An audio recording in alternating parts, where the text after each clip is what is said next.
Cruise news time, and it's been a challenging time for cruising as of lately. We've got an earthquake where loss of life has occurred and it's impacting cruising. We've got sickness on cruise ships, and we've got this wild story of an unruly cruise passenger who passed away on a Royal Caribbean cruise ship. Cruise news and my views. Let's talk about it.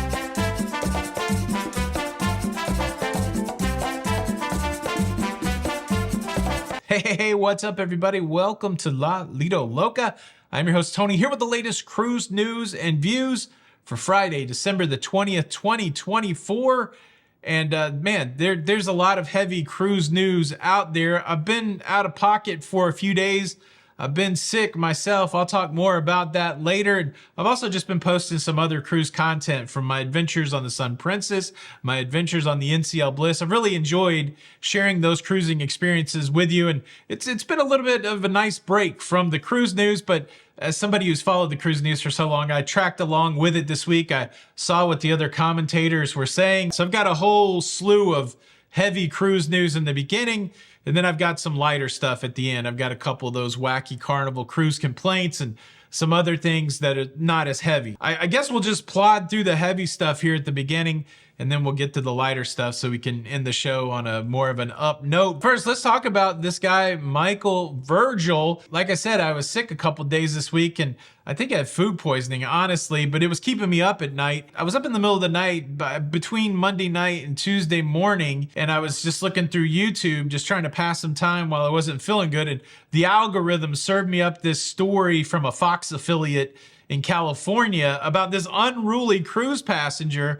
And I watched this news coverage, and it's a crazy piece of footage. You see this really large man just going at a cruise cabin door or a corridor door, just kicking this thing. And they said he had on like steel-toed boots. There was an eyewitness that said the guy appeared to be drunk, and it was a whole scene. Eventually, a crowd of security surrounded the guy.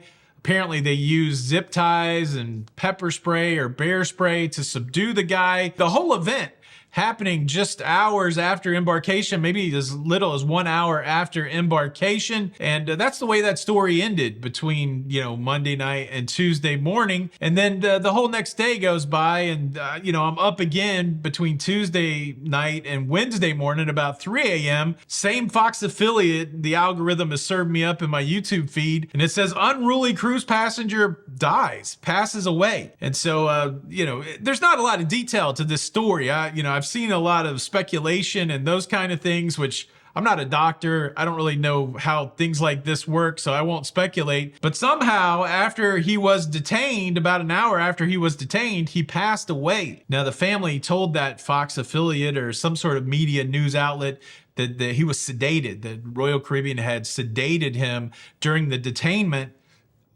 I don't know. That's what the family is saying. Royal Caribbean did issue a statement saying, "We are saddened by the passing of one of our guests.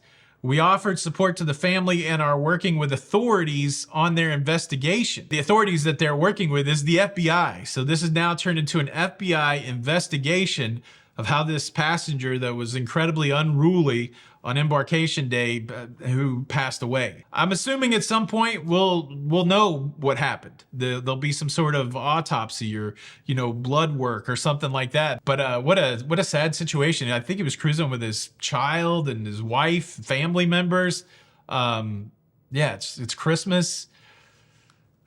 Heavy story. Cruise news story number 2, a massive 7.3 magnitude earthquake has hit the Pacific island of Vanuatu, killing at least 14 people. And Vanuatu is a popular cruising destination for people that are cruising in the South Pacific, cruising specifically from Australia.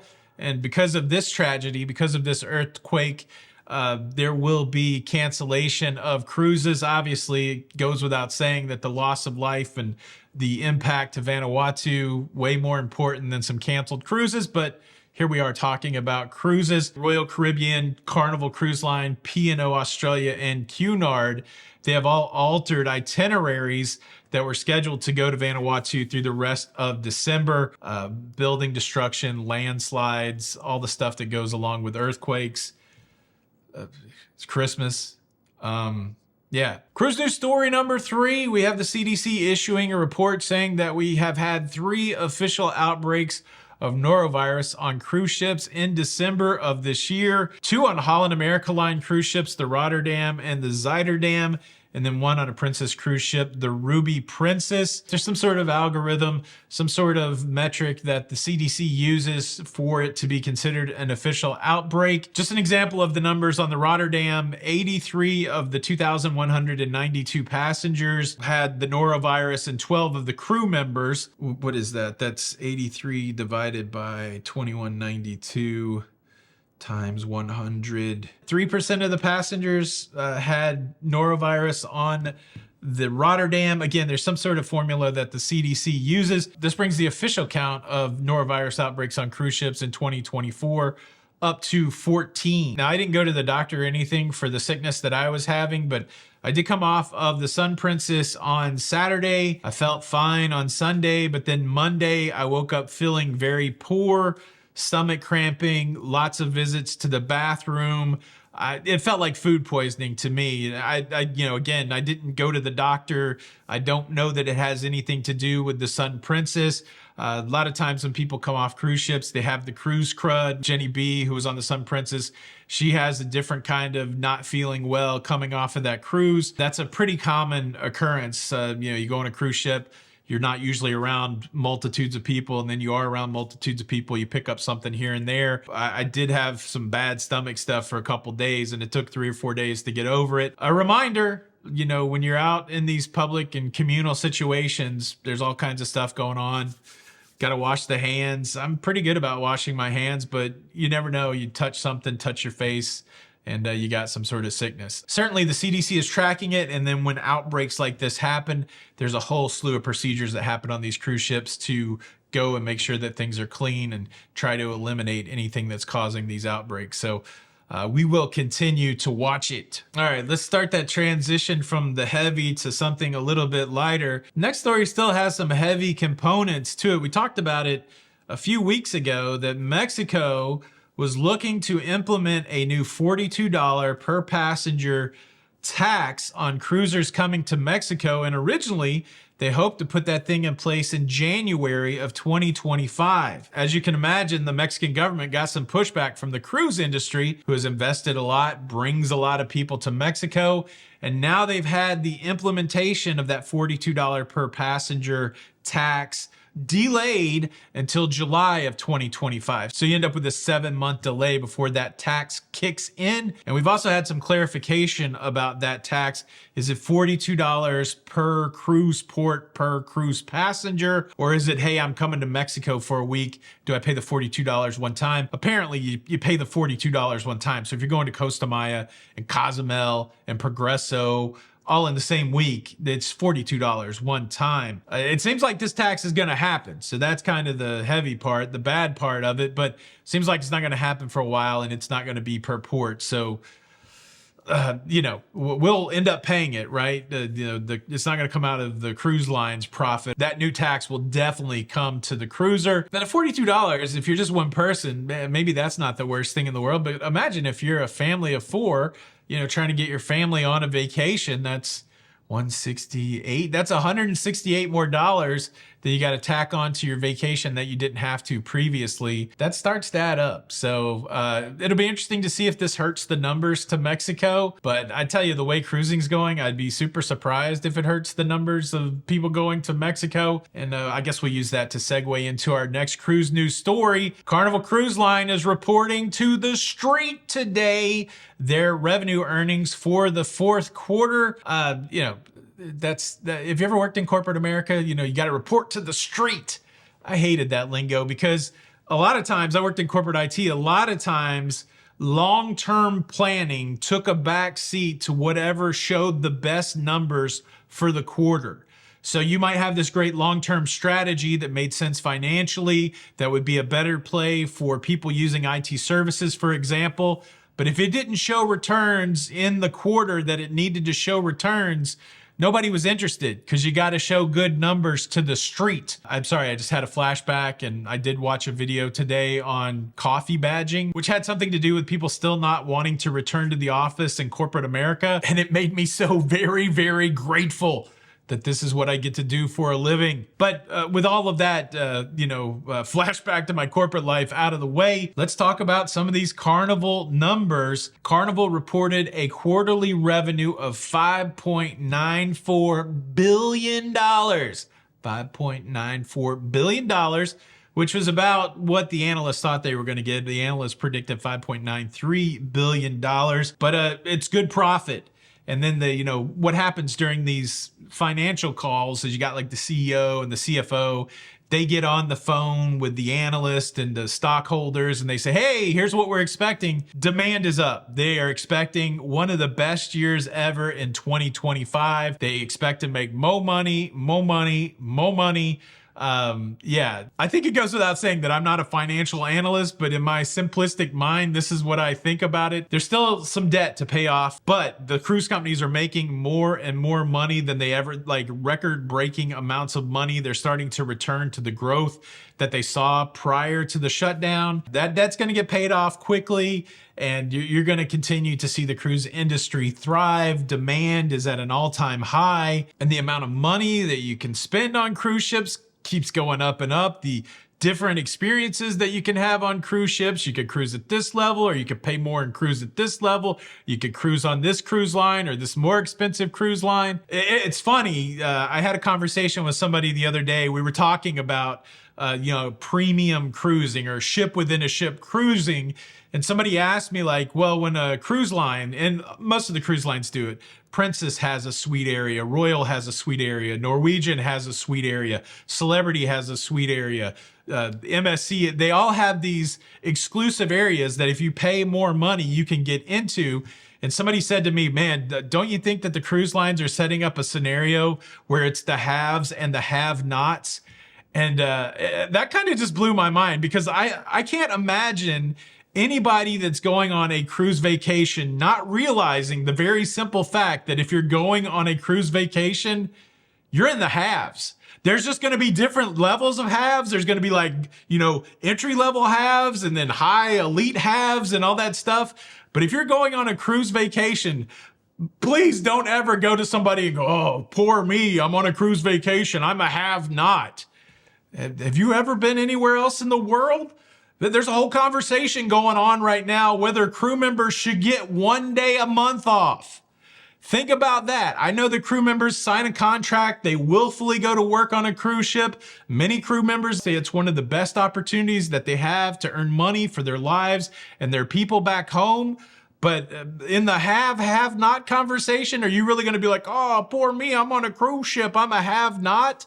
When we're talking about crew members that don't get any days off at all during a 6-month contract. I feel like I'm soapboxing today. I don't really mean to. I haven't been here in this capacity in a little bit. So maybe that's my, that kind of blew my mind a little bit. But what am I saying? Carnival made a boatload of money. They're going to continue to make a boatload of money. And as long as we like all these cruise companies and continue to fill up their cruise ships, they're going to make boatloads of money. That means it'll probably be higher cruise prices until those ships are empty, which doesn't seem like that's going to be in 2025. But, we like cruising. It's good for the industry. Wow.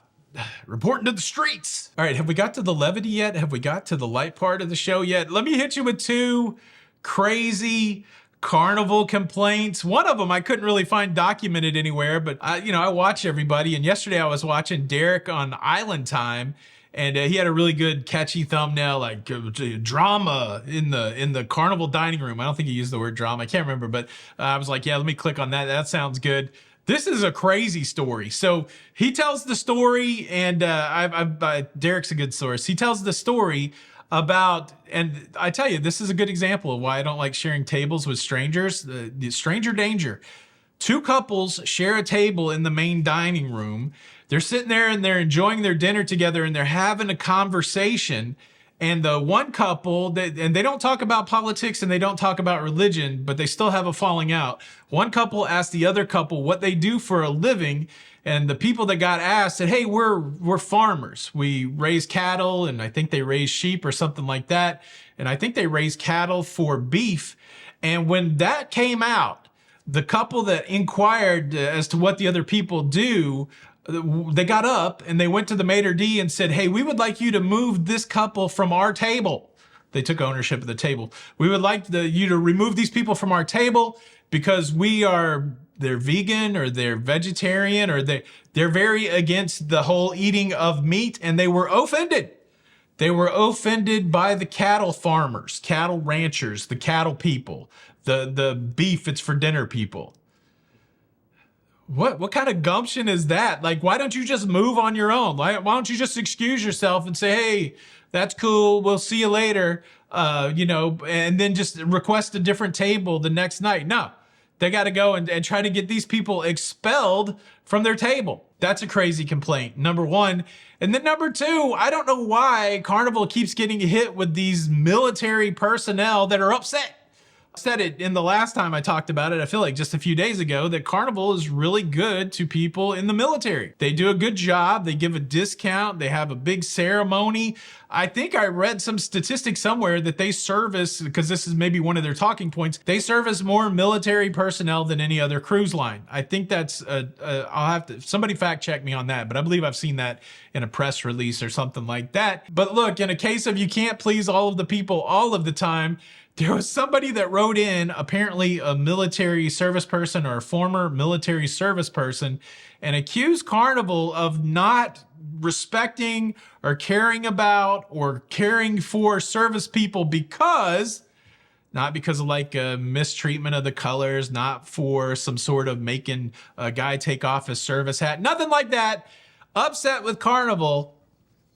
You ready? They did not show the Army-Navy football game on the cruise ship. How can you disrespect veterans like that? Everybody knows that if you want to be true blue to a veteran who is serving or has served, you got to make sure they see the Army-Navy football game.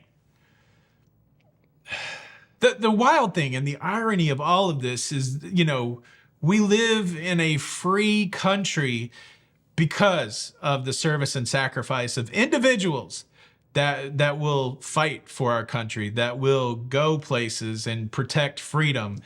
And I guess one of the freedoms that is protected is the ability to criticize a company for not showing a football game. That's the beautiful thing of freedom. But what a crazy complaint. I tell you what, that's a crazy complaint. Are you ready for Christmas? I got a Target order I have to go pick up this afternoon. I've done good. I've got a bunch of gifts for my favorite person, myself. No, I've got a bunch of gifts for my favorite person, the lovely Jenny B. But we do have a lot of kids coming over, and you know how kids are. They want presents. Kids, right? Am I right? No, I love doing stuff for my kids. So, but I'm still trying to, we're in that part where we want to make sure everybody feels like they got the same thing, right? Which is always hard because it's hard. Let's make that the question of the day. Simple yes or no in the comments. Are you finished with your Christmas shopping yet? Thanks for all the well wishes this week. I am feeling better. Please hit that like button on the way out. This is Tony for Lido Loca. Until the next time, we'll see you on the Lido. Bye. Cruise.